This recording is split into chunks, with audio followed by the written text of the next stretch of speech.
প্রায় 16 বছর ধরে লড়াই 2008 সাল থেকে। রোপা রুলস 2009, লাগু হয়েছিল 2006 সাল থেকে। রোপা লাগুর সময় দেওয়া মেমোতে বলা হয়েছিল 2006 থেকে 2008 পর্যন্ত কোনো এরিয়া দেওয়া হবে না, তারপর থেকে কত হারে দেওয়া হবে সেটিও একটি মেমোতে বলা হয়েছিল। কিন্তু 2009 সাল থেকে অল ইন্ডিয়া কনজিউমার প্রাইস ইন্ডেক্সের সঙ্গে সাদৃশ্য রেখে ডিএ পাননি সরকারি কর্মচারীরা। সেজন্যই হয়েছিল মামলা, যদিও তখন ছিল বাম আমল। আমাদের এক্ষুনি এই বিষয়ে আমরা কোনো মন্তব্য করতে পারছি না। সরকার মামলা লড়েছে এবং এই বিষয়ে তাদের নির্দিষ্ট মন্তব্য সরকারিভাবে নিশ্চয়ই করা হবে। যদিও সেই বামেরাও এখন বকেয়া ডিএ নিয়ে তৃণমূলকে কটাক্ষ করছে। এখন দেশের শীর্ষ আদালতের নির্দেশে 25% বকেয়া মহার্ঘ ভাতা দিতে গেলে কোষাগার থেকে 10,000 কোটি টাকা লাগবে রাজ্যের। এই বিরাট আর্থিক বোঝায় রাজ্যের মেরুদণ্ড ভেঙে যাবে বলেও আশঙ্কাও প্রকাশ করেন আইনজীবী।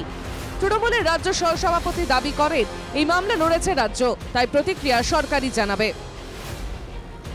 অন্য কেউ থাকলে পদত্যাগ করতে নেই।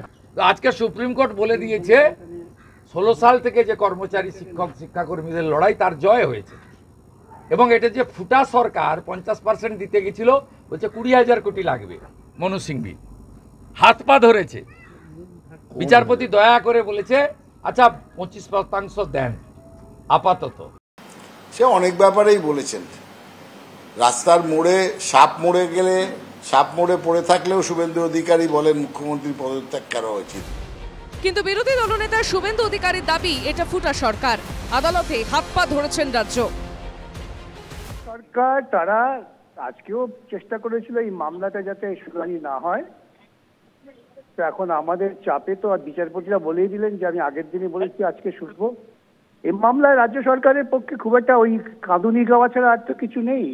টাকা নেই এইটাই কাঁদুনি গায়, আর কিছু না। দেখুন, বিকাশবাবুদের এই জ্ঞানের কথা যত কম বলেন তত ভালো। সবসময় নেগেটিভ মনোভাব নিয়ে যারা চলছেন এবং রাজ্যকে নানাভাবে অস্থির করার চেষ্টা করছেন, তাও এমন একটা পার্টির পক্ষ থেকে যে পার্টিটা মিউজিয়ামে চলে গেছে, নিঃশেষ হয়ে গেছে। সুতরাং বিকাশবাবুর কথার কোনো গুরুত্ব আছে বলে আমরা মনে করি না। রাজ্য চেয়েছিল এদিনও শুনানি না হোক। এই মামলায় টাকা নেই, কাঁদুনি গাওয়া ছাড়া কিছু করার নেই রাজ্যের, কটাক্ষ আইনজীবী বিকাশ রঞ্জন ভট্টাচার্যের। সুপ্রিম কোর্ট যে নির্দেশ দিয়েছে সেই নির্দেশ রাজ্য সরকার পালন করবে, এটাই আমি আশা করি। তাতে রাজ্য সরকারি কর্মচারীদের কিছুটা হলেও সেই ক্লেম তারা কিছুটা হলেও পাবেন, কিছুটা তাদের অর্থনৈতিক স্বস্তি দাঁড়াবে। রাজ্য সুপ্রিম কোর্টের নির্দেশ পালন করবে আশা করা যায়, মন্তব্য প্রদেশ কংগ্রেস সভাপতি। কটাক্ষ সিপিএম নেতা শ্রমিক লাহিড়িরও। মেলা হচ্ছে, খেলা হচ্ছে, উৎসব হচ্ছে, মুখ্যমন্ত্রী হেলিকপ্টারে চড়ে মাত্র 50 কিলোমিটার দূরত্বে আগেকার দিনের রাজা সম্রাটদের মতো ব্যয় করছেন সরকারি অর্থ, আর যেটা হকের পাওনা কর্মচারীদের সেটা দেবেন না? এ কখনো হতে পারে? ফলে সুপ্রিম কোর্ট সঠিক রায় দিয়েছে এবং 4 সপ্তাহের মধ্যে এই অর্থ দিতে হবে। সামনেই বিধানসভা নির্বাচন, তার আগে দুটি চাপ তৈরি হলো রাজ্যের কাছে। ডিএ মামলা মূলত লড়ছিল বামপন্থী যৌথ সংগ্রামী মঞ্চ, ফলে ভোটের আগে খানিকটা হলেও রাজনৈতিক চাপে তৃণমূল, অক্সিজেন পেল সিপিএম সহ বিরোধীরা।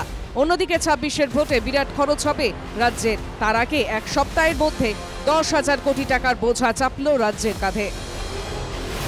Bureau report, NKTV Bangla.